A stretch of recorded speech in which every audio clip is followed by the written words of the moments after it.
Ассалаумағалейкум қазақ елі, армысыздар? Бақсайыс әулие туралы деректер сіздермен бірге рахым біліп жүрейік. Түркістан қаласындағы Әзірет Сұлтан мемлекеттік музей қорығының қорында созақ маңынан табылып әкелінген ескі кітап сақталып келеді. Бұл кітап Бақсайыс бабаға қатысты өте құнды жәдігер. Осы көне кітапта жазылған төмендегідей әңгіме бар екен. Оқиға Өзбек ханның Дешті Қыпшаққа хан болып тұрған заманда болса керек. Ол 1335 жылдардың маңына алып барады. Ал Бақсайыс баба шамамен 1330 жылдарда дүниеге келген. Сайдада Дешті Қыпшақ еліне келіп, елдің қожа молдаларын жидеуіп алып, мен сіздерге екі жұмбақ сауал қоямын, кім шешер екен дейді. Біріншісі, Аллах тағала нені білмейді, екіншісі, Аллах тағала нені жаратпайды деген жұмбақ сауалдарын қояды. Елдің игі жақсылары бізге бірер күн рұқсат беріңіз, ойланайық, ізденейік деседі. Өтініштері қанағаттандырылады. Келісімнің күннің уақыты болғанда қайтадан жиналады. Халық, тақсыр не әмір қыласыз? Өзіңіз білесіз, біз жұмбақты шеше алмадық, таппадық дейді. Сонда бір жас бала шығып, бұл сауалдың жауабын менің айтуыма бола ма деп рұқсат сұрапты. Рұқсатты алған соң бала, тақсыр, оның жауабы: біріншісі, Аллах тағала өзінен басқа құдіретті білмейді. Екіншісі, Аллах тағала өзінен басқа құдайды жаратпайды деп жауап берген екен.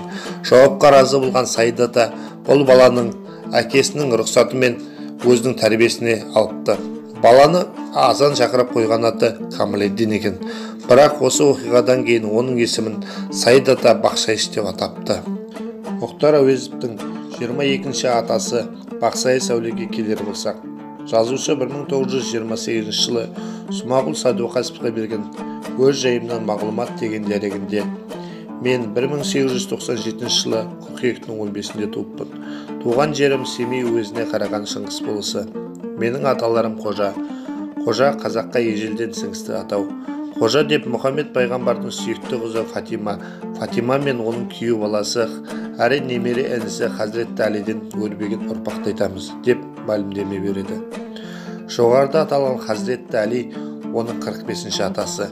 Әрі қарай тағы да Әуезов естелігіне зер салсақ, үлкен әкемнің үйінде сақталған қожалар шежіресін бала кезде бір көргенінде біздің қожалардың арғы атасы Бақсайыс дейді.